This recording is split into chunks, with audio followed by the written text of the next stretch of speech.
Multiple worksheets in a single workbook is a useful feature of Excel. Sometimes you need to link an entire column between worksheets.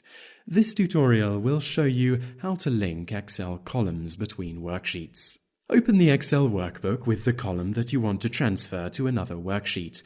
You will need to highlight the entire column. Do this by clicking the header of the column. Now you need to copy this, so right-click and click Copy. Now you need to navigate to the sheet where you will paste the column and link it to the original sheet. Here we are pasting it into Sheet 2. Highlight the column you want to link to as before. Here we are linking to column A. Now right-click and navigate to Paste Special, then click on the Paste Special option. This will open a new window. In the window that has appeared, click on the Paste Link button in the bottom left-hand corner. This will insert the data into the new sheet and have it linked to the original.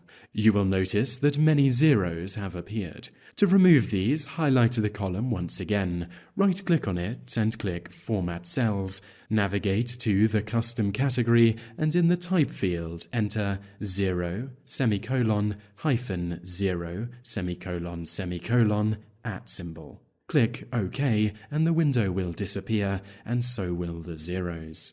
Now, to check the link has been successful, change a value in the original sheet, Cost Data. Here we are renaming New Cup to Large Cactus. Once done, navigate back to Sheet 2 and you will see that the data here has been changed as well.